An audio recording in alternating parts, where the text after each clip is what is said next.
טוב, ברוכות הבאות בשם השם. אנחנו היום בשיעור מיוחד, שיעור ראש חודש, ומן הסתם אנחנו נדבר על עניין של השמחה. כי מה מבקשים מאיתנו בחודש אדר? חודש אדר מבקשים מאיתנו, בואי תלחצי על הכפתור של השמחה. כי מי שנכנס אדר, מרבים בשמחה.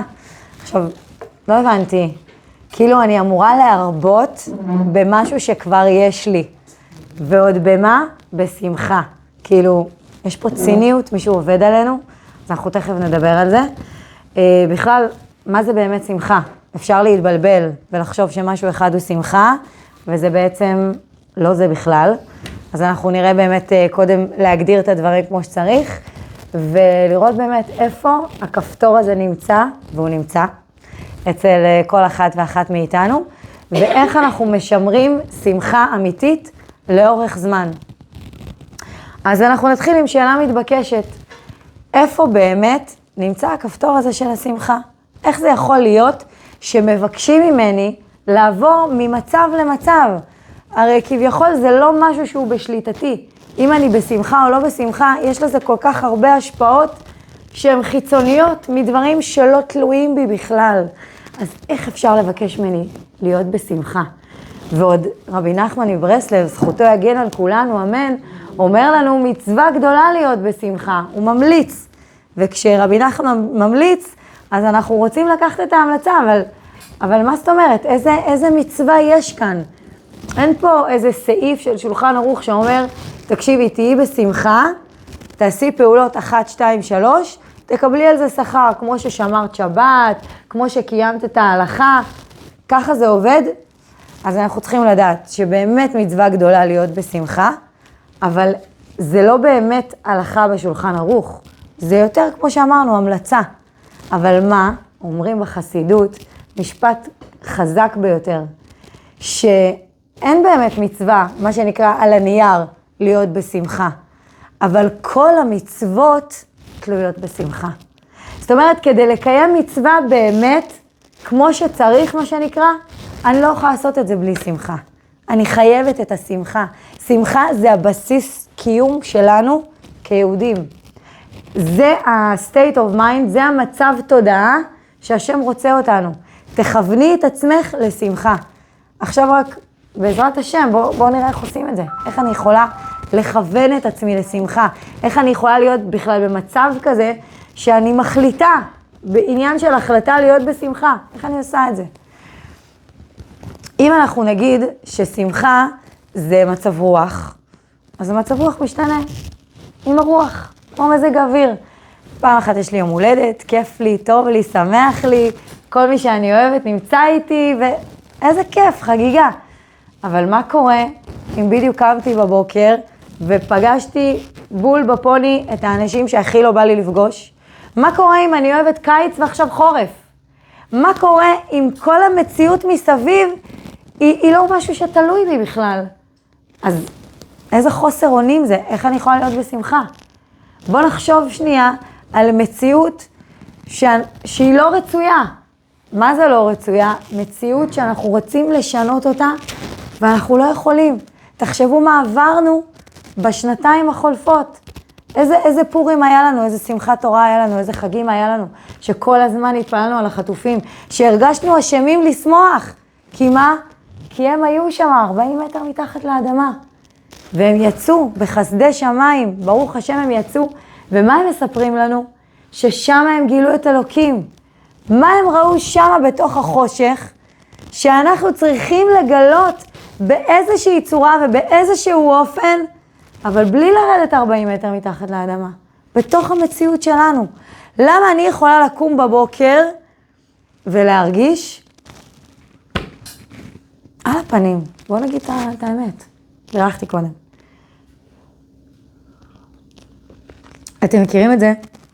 שיש את האנשים שהם קמים עם אנרגיות, והם שרים, והכל טוב, שמים מוזיקה, פול ווליום, ויאללה, בוא נתחיל את היום. אתה רואה מישהו כזה על הבוקר? מה שלך? מה לקחת על הבוקר? בוקר, עכשיו זה בוקר. כל היום עוד לפנינו, ורק התחלנו. מה יש לי היום? יש לי היום 1, 1 ו1, 1 ו2. וואי, מה יש לי היום? איך אני אעשה את זה בכלל? בא לי שמחה. מתחת לשמיכה. זה להתחיל את הבוקר בתחושה של באמת, יש איזשהו סוג של אחריות כזאת, שמכביד עלינו, שאנחנו לא מבינים בכלל למה יש את האנשים האלה שהם קמים בנחס. אז אנחנו צריכים לדעת, הם לא בנחס. הרבה פעמים בין בעל ואישה זה בדיוק הפכים. היא קמה זורחת או יותר מציאותי. הוא קם בסבבה, בכיף, יאללה עוד יום, והיא משימתית, עם רבק בעיניים, ואחת, שתיים, שלוש, ואיך אני מתקתקת אותה מפה ושותה את הקפה שלי בשקט.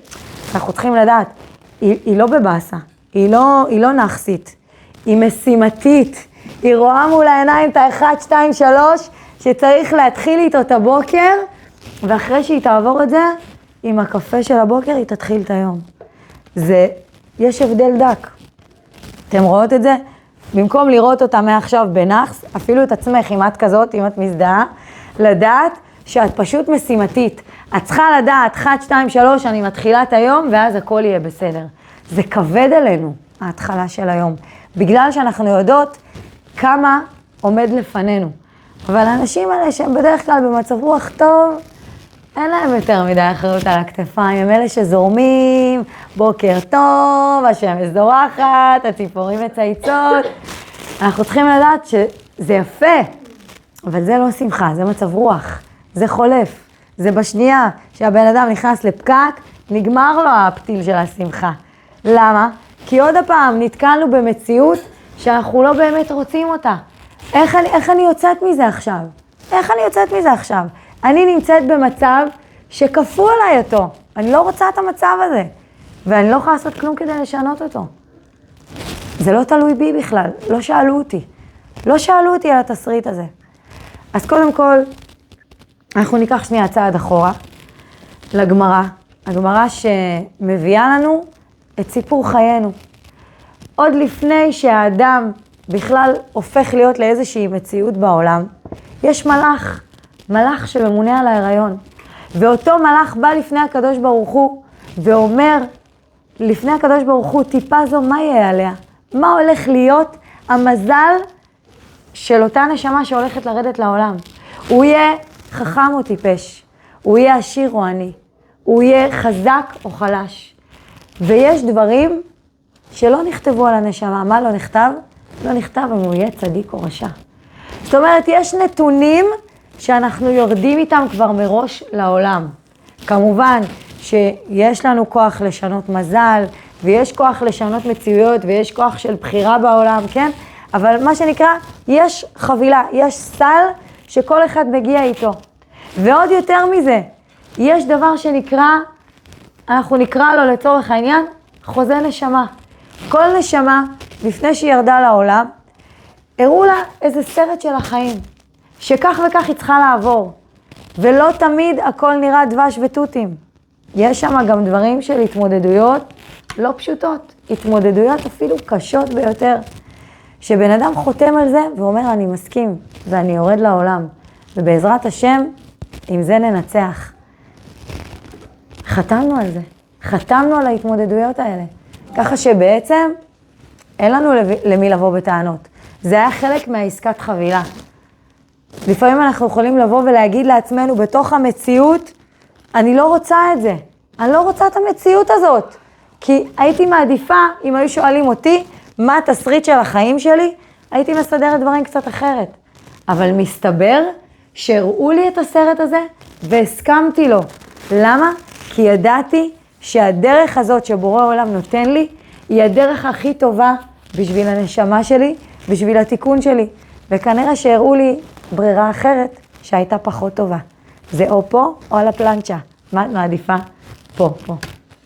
אז לקחנו את המסלול הזה, וברוך השם ירדנו לעולם, ועם זה אנחנו צריכים לנצח. עם הידיעה הזאת, שנכון, חתמנו על זה, אבל יש לנו גם כוח בעזרת השם, עם כמה דברים שאנחנו נגיד, שביניהם זה כמובן התורה, המצוות, הצדקה, שיכולה לשנות גורלות ממש, ושהעניין שלה בחודש אדר הוא חזק ביותר. יש לנו גם את העניין של מחצית השקל, שתכף נדבר עליו, וגם את העניין של להרבות בצדקה. ובאמת אחד הדברים שאומרים לנו חז"ל, שאדם שרואה שלא הולך לו, שתקוע, שבמיוחד בעניינים של פרנסה, דברים לא זזים ואפילו הולכים אחורה לכיוון המינוס, מה שנקרא, שירבה בצדקה. עכשיו, איזה היגיון יש בזה?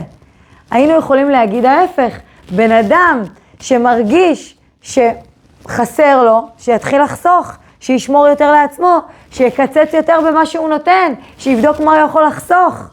התורה אומרת לנו ההפך, מי שמתמעטין מזונותיו, לא עלינו ולא על אף אחד מעם ישראל, אבל אם בן אדם חס ושלום רואה שזה קורה, הוא צריך להרבות בצדקה.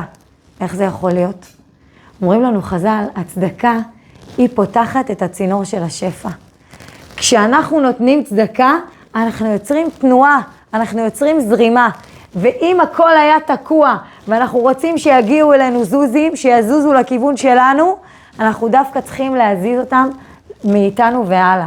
לתת צדקה, לתת את זה למקומות טובים, ובעזרת השם זה פותח עלינו צינורות של שפע, כי יש תנועה. הזוזים, הכסף, צריכה להיות בהם תנועה.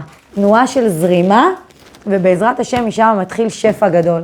כמובן שאנחנו צריכים לבדוק שהכסף ילך למקומות טובים, למקומות שבאמת עושים עם זה את הדברים הנכונים והטובים, ולא חס וחלילה לפזר את זה לכל מיני מקומות. אבל זה אחת העצות הטובות. וזה גם אחד הדברים שאומרים לנו בתורה, שאומרים לנו חז"ל, שמייעצים לנו בכל מקום אפשרי, שהאהבה והשמחה היא תולדה של נתינה. היינו יכולים לחשוב עוד פעם, בדיוק ההפך. מתי כיף לי? מתי טוב לי? כשאני מקבלת, שמפנקים אותי, ששמים לב אליי. איזה כיף לקבל, איזה כיף זה להיות במקום של חשבתי עלייך. אבל יש מקום עוד יותר גבוה מזה. המקום העוד יותר גבוה מזה, זה המקום של הנתינה. זה המקום שנותן לנו משמעות. תחשבי, מה יותר, באמת אבל, מה יותר מספק אותך? לשבת לאכול עוגה או לאפות עוגה למישהו? לשמח מישהו? תגידי גם וגם. אני רואה את הפנים שלכם. למה זה סותר? למה זה צריך להיות סותר? נכון, זה לא צריך להיות סותר, את יכולה גם וגם. אבל ברמת הנתינה, זה הרבה יותר כיף מאשר לקבל. כשאנחנו נותנים, אנחנו מרגישים משמעות, אנחנו מרגישים שליחות, אנחנו מרגישים שאנחנו בעשייה. וכשאנחנו בעשייה, כשאנחנו במשמעות, אנחנו פתאום מקבלים כוח ברמה אחרת. את פתאום יכולה ללכת ולעשות, גם אם לא ישנת הרבה בלילה, גם אם היית צריכה לתקתק את כל הילדים, והיה לך 100 משימות ו100 דברים, את פתאום מתחברת למקום של כוח, שהוא לא נגמר, זה מקור של אין סוף. למה? זה החיבור לקדוש ברוך הוא. הקדוש ברוך הוא מהו? הוא מקור של שפע אין סופי. הקדוש ברוך הוא רק נותן, הוא לא מקבל. נכון? כמו שאומר הפסוק, מה אשיב לך והכל שלך. הכל שלך, הקדוש ברוך הוא, גם אם אנחנו נותנים, גם אם אנחנו עושים מצוות, גם אם אנחנו עושים חסדים, ממה אנחנו נותנים? משלו. הוא אמר, מי הקדימני ואשלם? אם בנית בית וקבעת מזוזה, זאת אומרת, אתה צריך לעשות צדיקה, אני קבעתי מזוזה, אבל מי נתן לך את הבית? אם את אומרת, וואי, נתתי צדקה, עזרתי לעניים, עזרתי למי שצריך, כל הכבוד. אבל מי נתן לך את הכסף שיהיה לך ממנו אפשרות לתת? כל דבר שאנחנו נתבונן עליו בחיים, בירכתי שהכל נהיה בדברו, אבל מי נתן לך מים? מי נתן לך את היכולת לבלוע? מי נתן לך את הזכות בכלל לברך ולקבל על זה שכר? מי הקדימני ואשלם? לא משנה מה אנחנו נעשה לכבודו, למען שמו, זה לא באמת יהיה מה שנקרא שווה ערך למה שהוא נותן לנו. זוכרות, דיברנו על זה פעם, אותו עניין עם ההורים. לא משנה מה אנחנו ניתן להורים, זה לא יהיה שווה ערך אפילו למתנה האחת והיחידה שהם נתנו לנו, מתנת החיים.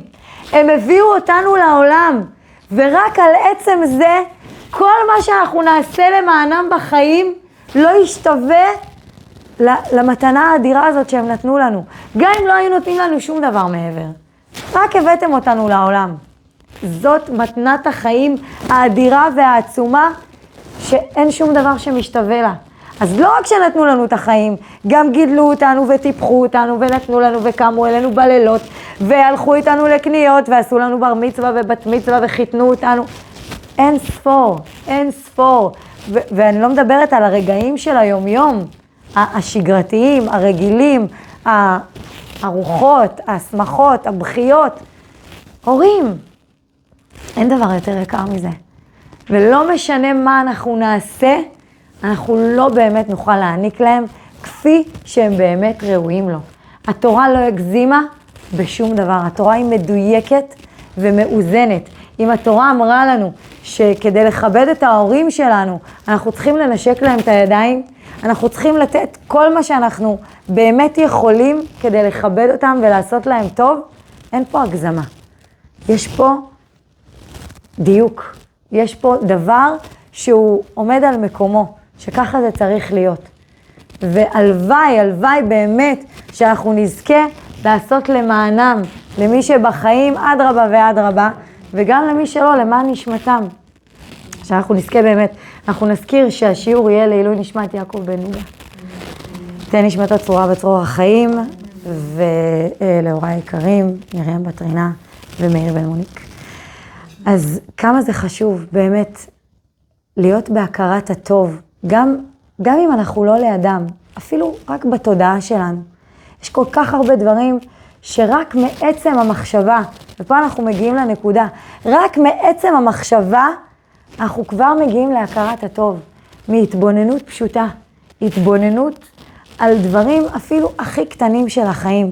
כמה זה יכול לגדל אצלנו בלב מקום של הכרת הטוב, מקום של ענווה, מקום של לדעת. אני פה קיבלתי, אני פה הייתי במקום שנתנו לי. זה מול הקדוש ברוך הוא וזה מול ההורים שלנו. ולכן הכבוד שלהם הוא גם שקול, זה כנגד זה. חשוב שאנחנו נדע את זה. מה זה קשור לשמחה, תגידו לי? מאוד פשוט. אם בשביל הכרת הטוב, אם בשביל לכבד את ההורים, אנחנו צריכים באמת לכוון את המחשבה ואת ההתבוננות שלנו, עם העניין של השמחה, זה אותו דבר. בשמחה אותיות מחשבה. אדם יכול להיות במקום הכי שמח עלי האדמות, שותה קוקוסים מהעץ מול נוף הכי יפה שבעולם, והוא לא שמח. זה יכול להיות. לפני רגע חשבנו שכדי להיות בשמחה, אני צריכה חשבון בנק מנופח, ואני צריכה להיות באיזה תאילנד ולשתות קוקוסים מהעץ, ואת כל התנאים מסביב הכי טובים כדי להיות בשמחה. ופה מה אני רואה? שיש הרבה מציאויות והרבה אנשים שמעידים על עצמם. יש לי הכל, לא חסר לי שום דבר. עולם ומלואו, מטוס פרטי מצידי, בסדר? אבל בתכלס אין כלום. למה אין כלום? כי אין שמחה. והשמחה תלויה במחשבה. מה, כזה פשוט? זה נשמע פשוט, אבל זהו שזה לא כזה פשוט. בוא נחזור להוא שיושב עם הקוקוס, כן? הוא לא שמח. למה הוא לא שמח? נזכר שבדיוק בסיטואציה שהוא היה ילד קטן וקיבל מה זה מכות. זה היה לא נעים.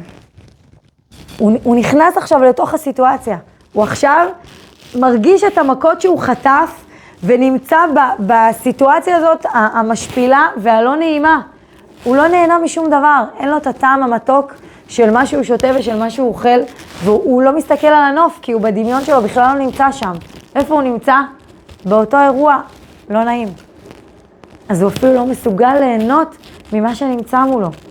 לעומת זאת, אם אנחנו נחזור לקחת דוגמה וללמוד מהשבויים, מהחטופים שחזרו, הם מתארים כל אחד בסיטואציה וכל אחד במה שהוא חווה, שמה הוא ראה? בתוך החושך ובתוך האפלה, היה להם איזשהו אור, איזו נקודה של תקווה. הם ראו פתאום את ההורים שלהם, והם דמיינו איך הם יאכלו את הקציצות של סבתא, והם דמיינו איך הם יקבלו אותם, והם דמיינו את החיבוק של מי שהם אוהבים. זה החזיק אותם. זה החזיק אותם גם שהגוף שלהם היה שבור. עכשיו אני רוצה לפתוח סוגריים ולדבר על עוד משהו חשוב מאוד.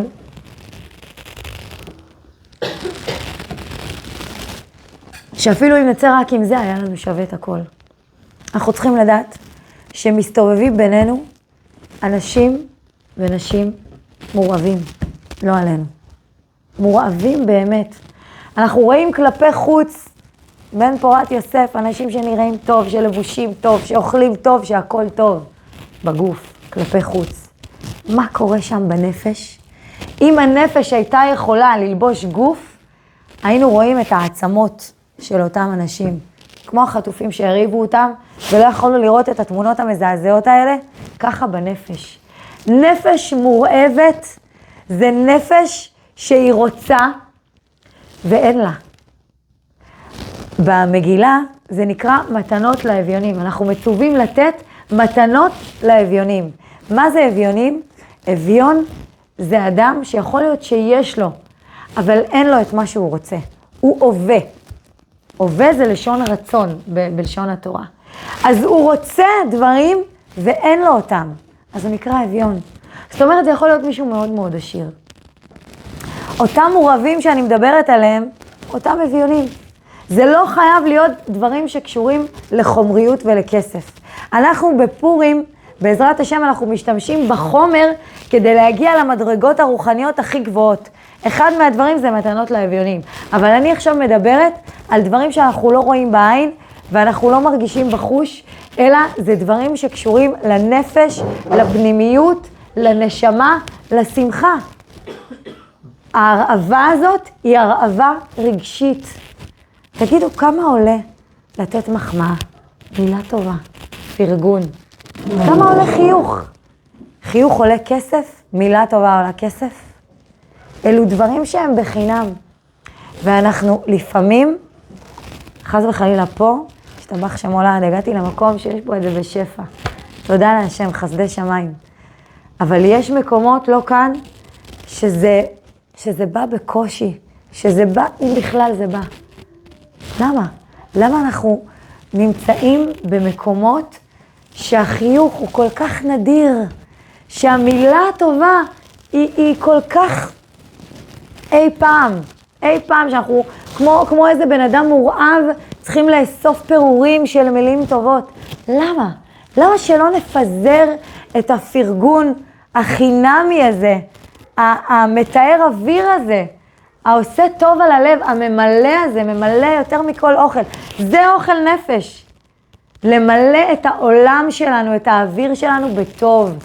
להטעין את הילדים שלנו, לפני שהם יוצאים לעולם, להתמודדויות של הילדים, במלא מלא טוב. ילד שלי, אני אוהבת אותך, שיהיה לך יום טוב, יום מבורך, תמצא חן וחסד בעיני אלוקים ואדם. שיהיו לך חברות טובות ובשורות טובות ומורות טובות, ושיעירו לך פנים, ושהשם ישמור אותך. לא עולה לנו כסף, זה ממלא. אנחנו יכולים למלא ככה את כל מי שמסביבנו. את כל מי שמסביבנו. זה בחינם. והראשונות שיהיו נזכרות מזה, הראשונים שמתמלאים, זה אלה שנותנים. זה אלה שמוציאים את זה החוצה. זה אלה שנתנו את ההרגשה הטובה. אז מישהי באה אליי ואומרת לי, נתתי את השיעור הזה שנה שעברה, גם על העניין הזה של הפרגון ושל החיוך בוא נפיץ טוב ובוא נעשה טוב ובוא... אמרה לי, תקשיבי, אני לפעמים יכולה לחייך ואני נתקלת בקיר. לא נגיד ממי. זה לא נעים. נכון שזה לא נעים? זה ייבוש כזה. חייכת מכל הלב. הרגשת שאת באמת, את ככה מכל הלב, ונתקלת בקיר. עכשיו, אנחנו צריכים לדעת שאם ההרגשה היא שנתקלנו בקיר, כנראה באמת נתקלנו בקיר. קודם כל, אנחנו צריכים לדעת שבאמת אנשים לא רגילים לזה. ולפעמים שאת תחייכי, יחשבו, מה היא רוצה? מה יש לה זאתי? מה היא לקחה על הבוקר? יש אנשים שזה מולד להם, אני משוגעת על האנשים האלה. שזה מולד, נכון, בגלל זה אמרתי, נתקלים בקיר. ומאירים פנים ולא מתיישבים. חיוך מולד. החיוך אני אומרת. אני הלכתי על דרך השלילה. אז שתדעי שמי... אני את עצמי לזכות להיות כמוהם. אמן, אמן. עצם זה שיש לך רצון, זה כבר מדרגה. אבל אנחנו צריכים לדעת, אנחנו צריכים לדעת שמי שזה בא לו טבעי, אנחנו צריכים לדעת שמי שזה בא לו טבעי, לאו דווקא יקבל שכר, שתקתי. מי שזה בא לו טבעי, לאו דווקא יקבל שכר כמו מי שעושה את זה במאמץ. בסדר? אז גם לדעת להעריך את זה. אבל מה קורה שאנחנו באמת נתקלים בקיר? אנחנו צריכים לדעת שאותם קירות, הם לא באמת קירות, הם בני אדם שהם הכי זקוקים לזה. ומרוב שאין להם את זה, מרוב שהם בהרעבה, הם לא אוטומטית מחזירים. לא לשפוט אותם, לא לדון אותם, לדעת שאם נתקלת בקיר, נתת את החיוך שלך במקום שהכי זקוקים לו. לדעת ששמה עשית נכון. כי הכי קל זה לחייך ולקבל חיוך בחזרה, לאו, הכל טוב, איזה יופי, איזה כיף. אבל זה לא חוכמה. זה הדבר הטבעי. זה כמו שמשלוח מנות, אנחנו צריכים לשלוח דווקא למי שקשה לנו לשלוח. משלוח מנות, המטרה שלו זה להרבות אהבה. להרבות אהבה איפה שכבר יש אהבה חזק וברוך. אבל להרבות אהבה איפה שתקוע, איפה שחלוד שם קצת, שמה יש עניין להרבות אהבה. שמה יש עניין לשלוח. אבל הכי לא בא לי לשלוח לה. הכי לא בא לי. כאילו, להשקיע, אני משקיעה בשלוח למנות שלי. אבל שמה, איפה שאין חיוך, שמה צריך חיוך. שמה חושך, שמה צריך להעיר. לא חייכו לך בחזרה, לא נורא. לא חייכת בשביל לקבל חיוך בחזרה. חייכת כי את רוצה להיות מוארת. חייכת כי זה הדבר הנכון. כי זה האוכל נפש. כי זה הצדקה האמיתית. לכן חייכת. אז לא קיבלת בחזרה, תדעי שזה הלך למקום שהכי צריכים אותו. וכשאנחנו נותנים, אנחנו הכי מתמלאים. עכשיו, המקום הזה של המחשבה, בואו נחזור אליו שנייה. אנחנו לא שולטים במחשבות שלנו. נכון? מישהי אמרה לי, אני לא יכולה לשלוט במחשבות שלנו. אז שאנחנו כן יכולים לשלוט במחשבות שלנו. נכון, זה דורש מאמץ.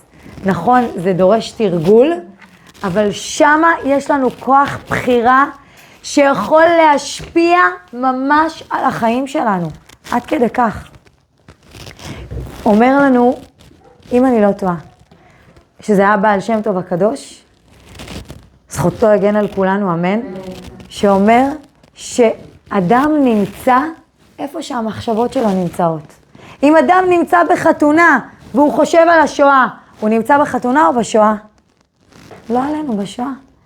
אבל אם בן אדם שם את עצמו במקום טוב, אומר הבעל שם טוב הקדוש, תוודאי שאת נמצאת במקום שאת רוצה להיות בו. כי המחשבות שלך לוקחות אותך לשם. אז תוודאי שאת במקום טוב. עכשיו, מה קורה עם אנשים שסובלים מחרדות, שסובלים ממחשבות כפייתיות, או שסתם יש להם מחשבות לא טובות, דאגות, גם דברים, בואו, לא קיצוניים. יש לזה עצה מאוד טובה. קחי משהו שנוסע, טסלה, ותקחי את המחשבה הזאת, שימי אותה על הגג של הטסלה. כמה מהירות טסלה מגיעה הכי מהר, מי יודעת? לאף אחד אין טסלה, לא נורא. על המקסימום של המהירות, את מסיעה את המחשבה הזאת. וואי! טסה המחשבה. את יותר טוב, את מתחברת לעננים, קחי ענן. קחי ענן, אל תקחי טסלה, לא טוב לך טסלה. קחי ענן, שימי את המחשבה על ענן. באמת, תראי ממש את המחשבה מתיישבת על ענן. וענן הוא נוסע, הוא לא נשאר במקום, הוא בתנועה עם האטמוספירה, חלף עם הרוח. אהבת את המחשבה. את לא נלחמת בה, את לא הולכת איתה ראש בראש, כי אז היא תתחזק והיא תביא עוד חברות. את לא נלחמת בה.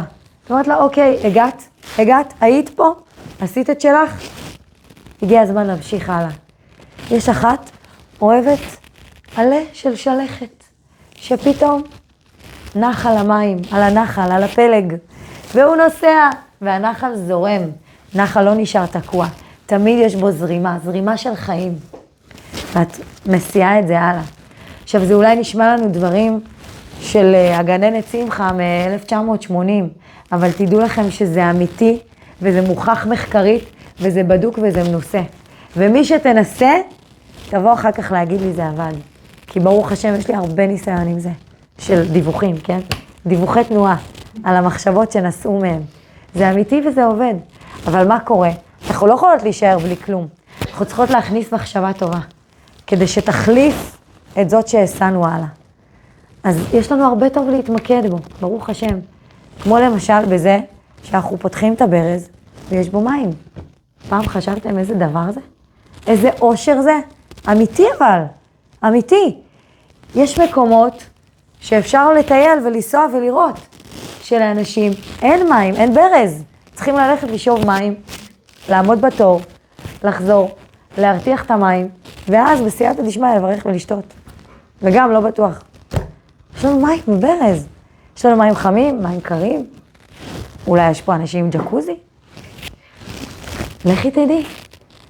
יש לנו חיים כל כך טובים וזמינים, שזה באמת רק להתבונן, רק לקחת את המחשבה למקומות של דברים שנמצאים לנו מתחת לאף, ואנחנו כבר לוקחים אותם כמובן מאליו. אז זה אפילו מעלה לנו איזה כזה, של זה הכל רגיל, זה הכל שגרתי, זה הכל מה עכשיו? יש דברים יותר גדולים להתמודד איתם. אבל שם, משם, מהמקומות האלה, אנחנו לוקחים כוח, וכשאנחנו לוקחים כוח, גם בדברים הקטנים, גם בדברים הפשוטים, יש לנו כוח גם מול הדברים הגדולים. אני רוצה בעזרת השם לסכם את השיעור עם עוד עצה חזקה ביותר, שיצר הרע יודע אותה, והוא משכיח אותנו ממנה, כי הוא לא רוצה לתת לנו לגעת באור הזה. וזה אחד הדברים באמת שמשנים את החיים, ושהם כל כך חזקים. לכולנו יש התמודדויות. כל אחד בא עם השק של ההתמודדויות שלו. זוכרות, אמרנו, חתמנו וכו'. אין בן אדם שלא מתמודד בחיים האלה. גם אם זה נראה לנו שהחיים שלו תותים, והוא מצטלם בנוף הכי יפה, והכל, כל הזמן מעלה דברים כמה הכל נפלא והכל מושלם. אין כזה דבר. אין כזה דבר. זה מה שנקרא פייק ניוז. בסדר? לכולם יש התמודדויות. אני, אתם, כולנו. ברוך השם. אנחנו צריכים לדעת שבתוך ההתמודדות, יש מחשבה כזאת שמחלישה אותנו. שימו לב, גם פה זה עניין של מחשבה. שבתוך ההתמודדות, באים ואומרים לך, תקשיבי, אם זה מה שקורה, זהו, נגמר הסיפור. את כנראה שם בשמיים רחוקה, חס ושלום. את כנראה עשית משהו שחס ושלום מכיס את הקדוש ברוך הוא, והוא לא מרוצה ממך. תראי מה קורה. דברים לא הולכים לך כמו שאת רוצה. כנראה הכנסת את הקדוש ברוך הוא, זה לא יכול להיות משהו אחר. ואנחנו צריכים לדעת שזה עצת היצר. יצר הרע הוא נקרא זקן וכסיל. מה הוא עושה? הוא נותן לנו לחשוב מחשבות של זקנה, של ייאוש, של סוף, של סופניות חס ושלום. הוא לא רוצה שנתחבר לאנרגיה של החיים. בן אדם זה לא באמת בן כמה הוא. אפרופו יום הולדת, זה מאוד עודד אותי שלמדתי את זה. זה לא באמת משנה המספר, אמיתי. מה שבאמת משנה זה איך בן אדם מרגיש מבפנים. בן אדם יכול להיות בן 80, כמו משה רבנו, שהתחיל את הדרך שלו בגיל 80. תחשבו, להתחיל קריירה בגיל 80. אהלן וסהלן, בורא עולם. עכשיו אומר לך, לא פחות ולא יותר, אתה הולך להיות המורה דרך של כל עם ישראל, ולהוציא אותם לא פחות ולא יותר ממצרים.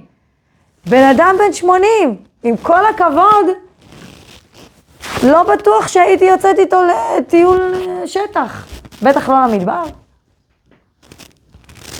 שם משה רבנו מתחיל. שם משה רבנו מתחיל את השליחות של חייו. וממנו, שההערה של משה רבנו יש עניין גדול, אפילו להזכיר את שמו בכל החודש הזה, חודש אדר, זה החודש של משה רבנו. זכותו תגן עלינו, אמן.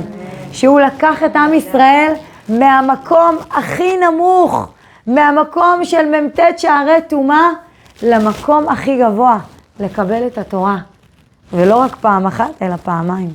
זאת אומרת, הוא העביר אותם גם במסע של לעבור את הגלגול הזה של החטא ושל התשובה ושל קבלת הלוחות השניים.